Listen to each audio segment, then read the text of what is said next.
Lucas 11:6. 11:16.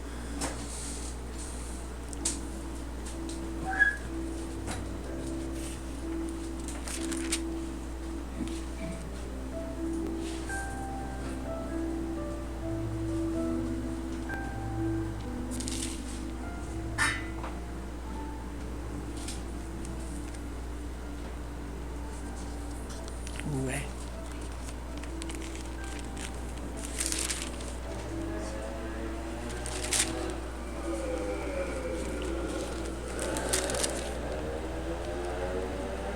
É 12:16, irmãos. Lucas 12:16. Diz assim: Jesus contou uma parábola e de um homem que ajuntou muito nos seus celeiros. Então ele fala assim: e propôs-lhes uma parábola, dizendo, Jesus está contando a parábola, né? A história verdadeira, dizendo: a herdade de um homem rico tinha produzido com abundância. E ele arrazoava consigo mesmo, dizendo: que farei? Não tenho onde recolher os meus frutos. E disse: isso, derrubarei os meus celeiros e edificarei outros maiores, e ali recolherei as minhas novidades e os bens, e direi à minha alma: tens em depósito muitos bens para muitos anos, descansa, come, bebe e folga. Mas Deus lhe disse: louco, essa noite pedirão a tua alma, e o que tens preparado para quem será? Irmão, esse negócio aqui é o pensamento do ímpio. O ímpio pensa assim: eu vou ganhar muito, vou fazer celeiro aqui, fazer outros maiores, né? Vou construir aí uns 50 galpões. O ímpio pensa isso, o ímpio vive assim. Por isso que Jesus contou essa parábola, que a vida não é isso. A vida não é assim. Mas o grande problema é que o diabo, com essa mensagem, nos joga no chão, faz a gente viver embaixo do tapete. Por quê? Porque a gente fica observando a vida do ímpio. O ímpio aqui tem 10 galpão, construiu mais 10, mais 20. Jesus falou que isso é uma loucura. O ímpio está buscando na coisa errada. E às vezes nós buscamos na coisa errada. Então às vezes nós buscamos na coisa errada. Se começar a dar ouvido para muita coisa, daqui a pouco você está buscando coisa errada. Você está ficando louco. Porque você fica olhando a vida do ímpio e se torna uma doença. Isso coloca a gente lá para baixo. Se a gente tiver inveja do ímpio, não se decidir a buscar do lado certo, nós vamos ficar com inveja do ímpio, vamos ficar doentes. Por exemplo, eu vi uma coisa esses dias, eu queria saber qual é a sua opinião. Eu não sei também se é inteligência artificial, não sei. Mas aquela pastora Sandra, ela está fazendo um vídeo chorando, porque ela passou muito tempo pregando o evangelho sem cobrar. Que agora ela vai cobrar também. Que não tem nada demais a cobrar 30, 50 mil para levar as mensagens dela. Não sei se é inteligência artificial. Depois vocês dão uma olhada lá. Então agora ela resolveu estar chorando. Porque ela era muito humilhada, ganhava R$100, né? E agora ela vai cobrar de 30 a 50 mil para pregar também. Que só ela que não está cobrando, que ela vai cobrar. O que você imagina? Da onde veio essa ideia? Qual é a sua imaginação? Ela não cobrava. Agora ela diz que vai cobrar. Da onde surgiu isso? Qual é essa inspiração?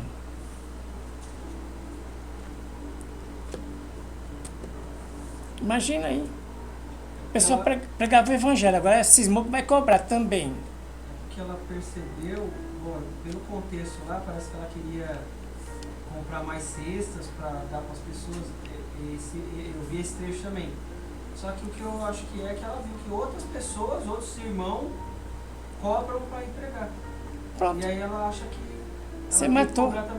Você matou a charada. Fraquinha espiritualmente, o ambiente que ela estava andando, que ela começou a mudar de ambiente esses dias, ela começou a andar em lugar que ela não andava, e eu estava lá observando ela, né? Agora está fazendo o que os outros fazem também.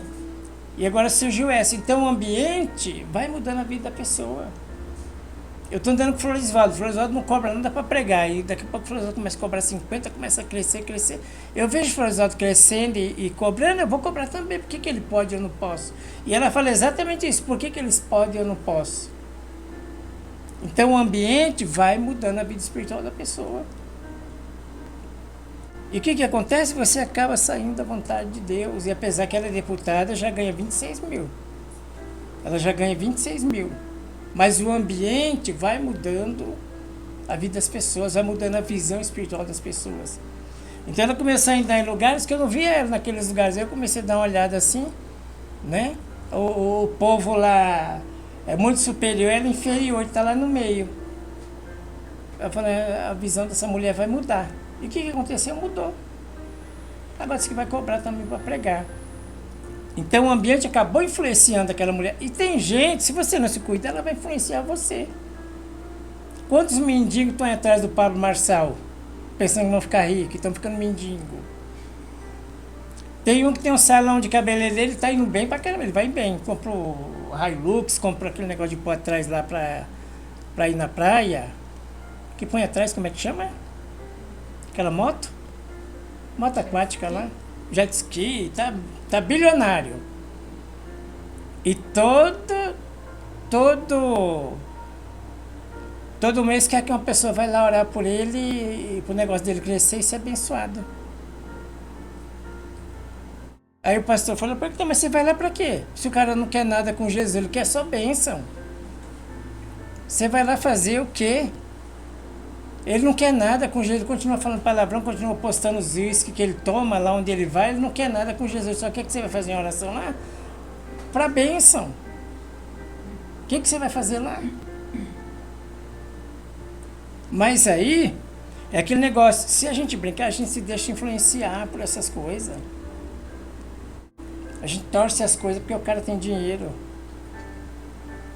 Né? A gente acaba torcendo. Então ela não aguentou a pressão de pregar o evangelho, esperar o suprimento de Deus. Ela não aguentou a pressão. Não, agora eu vou pedir também. Os outros estão fazendo, eu vou fazer também. Não aguentou a pressão, né? Então, dependendo do ambiente que a gente anda, nós vamos ser influenciados pelo ambiente. Nós vamos mudando a nossa visão espiritual, né? Então, se a gente se tornar admirador do ímpio, nós vamos sofrer muito nessa terra. Nós vamos sofrer demais, porque as pessoas não estão buscando mais uma palavra para a família, elas querem ficar ricas. E os princípios da família estão sendo jogados no mato, mas elas querem ficar ricas. Hoje a ideia é ficar rico, não é mais os princípios. Hoje nós vamos ficar ricos, né? Então, precisamos tomar muito cuidado, né? Precisamos tomar muito cuidado e precisamos estar decididos quanto à nossa salvação. Quando você está decidido quanto à salvação, o ímpio não te incomoda mais. Prosperidade nenhuma te incomoda mais.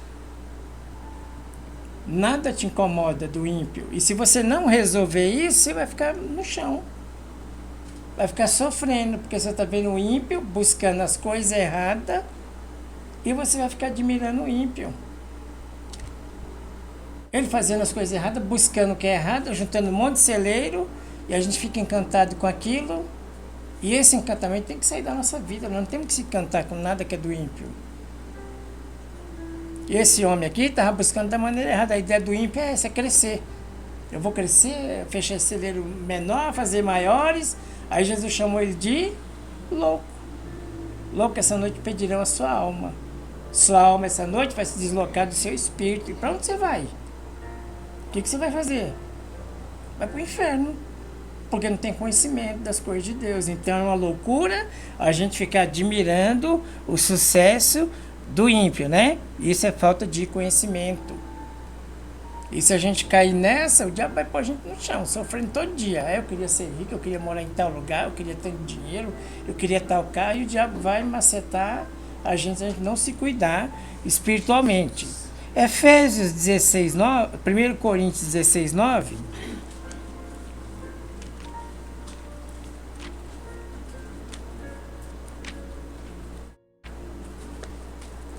1 Coríntios 16, 9.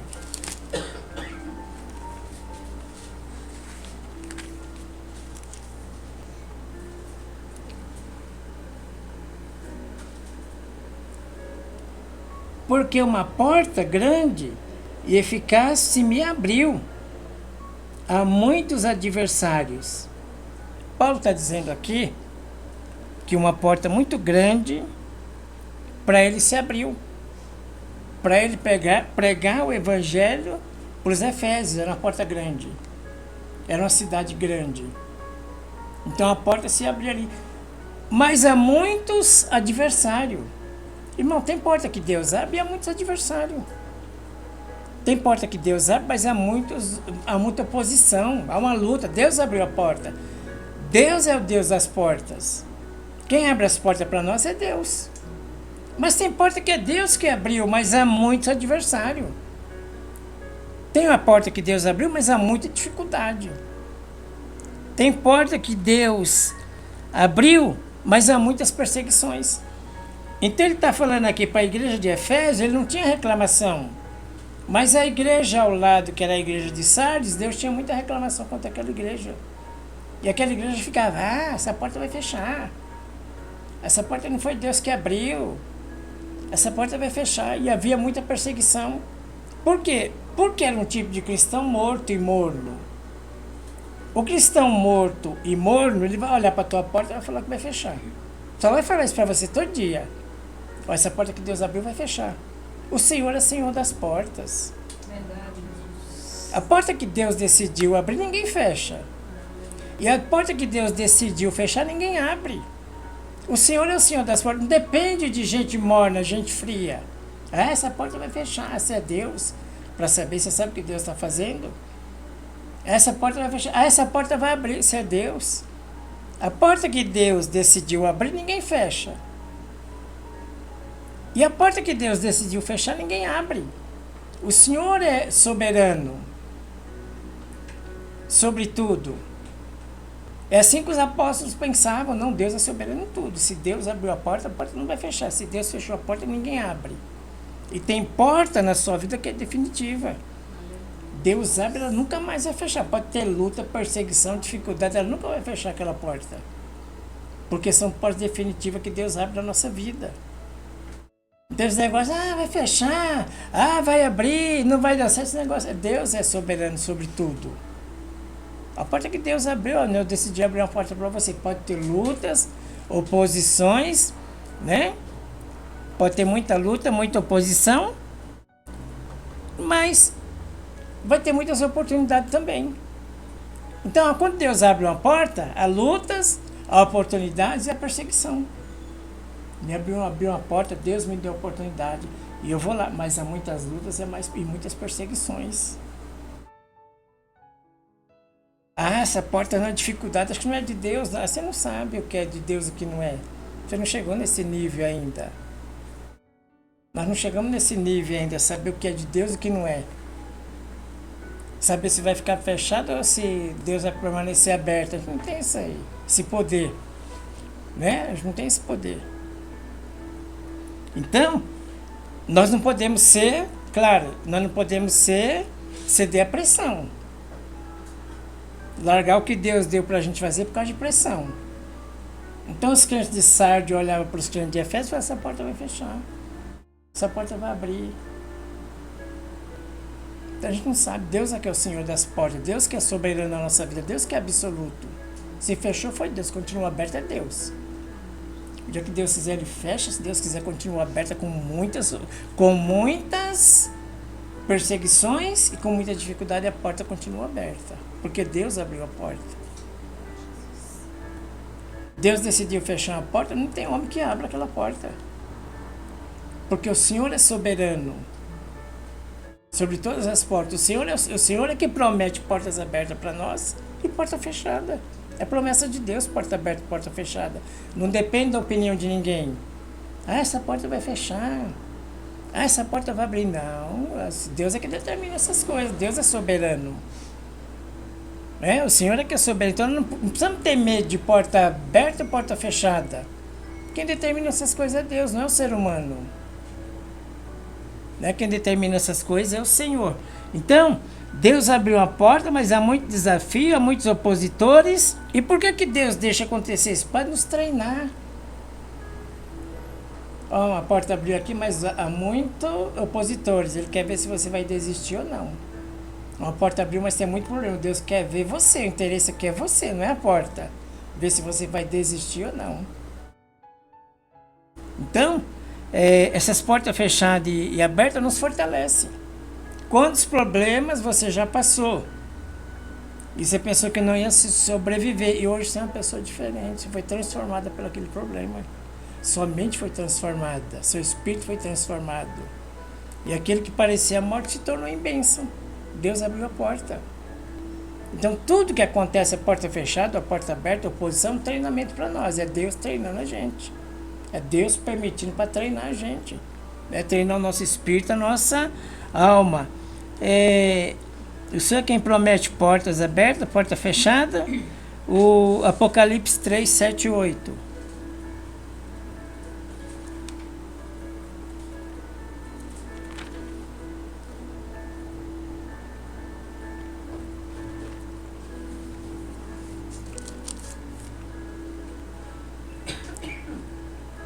E o anjo da igreja que está na Filadélfia escreve: isso diz o santo, o que é verdadeiro,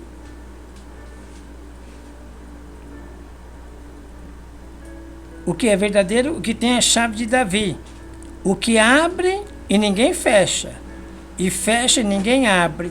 Deus é soberano. Apocalipse 3, 7 e 8. Deus é soberano. Então o anjo da igreja, ó, pastor, o anjo da igreja que está na Filadélfia escreveu isso, diz o que é santo, o que é verdadeiro, que tem a chave de Davi. O que abre, ninguém fecha, e o que fecha, ninguém abre. O que Deus decidir, está decidido. Deus abriu uma porta para você, ninguém vai fechar a porta que Deus abriu para você. Deus fechou uma porta para você, ninguém vai abrir a porta que Deus fechou para você. Então Deus está no controle das portas. Deus está no controle de tudo. Deus é soberano sobre todas as coisas da nossa vida. Tudo que é nosso está no controle de Deus. Tudo que é nosso está na mão de Deus. As portas que Deus abriu para você estão na mão de Deus. Então pode falar, pode vir, pode reclamar, pode amaldiçoar, pode fazer o que quiser. Mas só quem pode fechar a porta é Deus, só quem pode abrir porta é Deus, não é homem. Com as suas ideias, com as suas falas. Fala de homem não fecha a porta, não. A porta que Deus abriu, ninguém fecha. O Senhor é Senhor das portas, Ele é absoluto. O Senhor é soberano sobre a sua vida. Aí eu abri uma porta para você, vai ter luta, vai ter oposição, vai ter perseguição, mas essa porta não vai fechar. Essa porta é uma oportunidade que Deus está ajudando para crescer. Aí fechou uma porta para você, Deus permitiu que a porta fechou. Mas é para treinar você, o que Deus vai fazer? Vai levar você para outro lugar.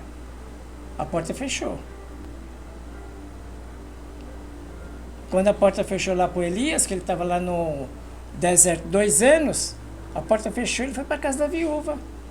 Deus fechou a torneira, acabou a água, vai para a casa da viúva. Deus deu uma outra direção para ele, um outro plano, fez um outro caminho, outra rota. Então, quando Deus, se Ele quiser fechar uma porta, Ele vai abrir um outro caminho, outra rota. Não é a gente que toma decisão. Não é a gente que pensa, essa porta vai fechar, só fecha se Deus quiser. Deus é soberano. Só fecha se Deus quiser. Vamos terminar aqui em Atos 20. Não, eu não li Hebreus. Eu não marquei, mas...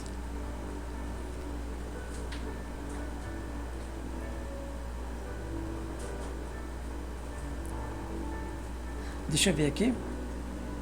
Bom, eu não marquei. Mas vamos aqui. Atos 20, 22 e 23. Eis que agora, ligado pelo Espírito, vou para Jerusalém não sabendo o que há de me acontecer. Olha, eu estou ligado pelo Espírito, eu vou para Jerusalém não sabendo lá o que vai me acontecer. Senão que o Espírito Santo, de cidade em cidade, me revela, dizendo que me esperam prisões e tribulações. O outro, Bruno. Mas em nada faço questão, nem tenho minha vida por preciosa, Contanto que se compra com alegria minha carreira e ministério que recebi do Senhor Jesus. O Espírito Santo avisou ele que nas outras cidades haveria... Volta lá, Bruna, fazendo um favor. Senão que o Espírito Santo me revela dizendo que me esperam prisões e tribulações. Ele correu? Ele fugiu? Não, porque ele estava decidido. Nós temos que estar decidido. As prisões e as tribulações não determinam o que Deus vai fazer na nossa vida. Isso acontece com todo mundo. Tem dia que a gente amanhece melhor, tem dia que amanhece pior. Né? Tem dia que o negócio está bom, tem dia que o negócio está ruim. Tem dia que a gente tem vendendo saúde, tem dia que não tem saúde. A vida é para todo mundo assim. Mas me disseram prisões e tribulações, eu vou correr. Não, eu já estou decidido com Cristo. Nós precisamos estar decididos com Jesus. Nós somos se curar da inveja do ímpio. Aí vai estar fazendo um monte de coisa, mas está se perdendo, irmão. Se não entregar a vida para Jesus, não vale nada. Se ele quisesse trocar com você, fala, eu tenho 20 galpão, eu vim essa noite trocar com você aqui. Se eu só tenho um, eu vou trocar com você. Você vai ficar com mais 19. Só que você tinha que trocar de vida espiritual. Você ia? Não. Não ia. Porque você conhece a verdade, sabe que aquilo não vale nada. Sabe que tijolo e cimento não vale nada. Então nós precisamos valorizar mais a nossa salvação, amadurecer para a nossa salvação. Ô Bruno, põe o versículo, eu não anotei aqui, eu esqueci, é Hebreus 11:8. Vamos terminar aqui. Hebreus 11:8. Pela fé Abraão, sendo chamado, obedeceu indo para um lugar que havia de receber por herança e saiu sem saber para onde ia. Ah, mas hoje eu acordei sem saber para onde ia. Hoje você vai usar a fé. Não tem direção, já. Por isso que não tem direção, porque você vai usar a fé. Deus vai treinar você para usar a fé. Quando você não sabe para onde ir, você vai usar o quê? A fé. E a fé não fazer nada, a fé é ficar orando, ficar esperando a decisão de Deus. É fé. Aí eu acordei hoje e saí sem saber, não sei nem para onde eu vou. Você não sabe, mas Deus sabe.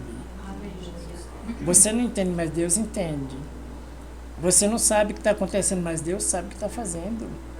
Então tem dia, hoje acordei, não sei nem para onde, vou começar a reclamar, murmurar, não. Glória a Deus, eu não sei para onde eu vou, mas o Senhor sabe. E ele viveu como peregrino, viveu em cabanas, peregrinando na terra, e Deus deu um fim maravilhoso para ele. Deus sabe o que está fazendo, você não sabe, nem eu sei. E tem coisa que eu não preciso saber. Deus sabendo tá bom. Então tem dia que a gente acorda com a confusão, não sabe nem para onde vai, acorda até tonto. Mas Deus está no controle de tudo. Aleluia. O Senhor é Senhor das portas.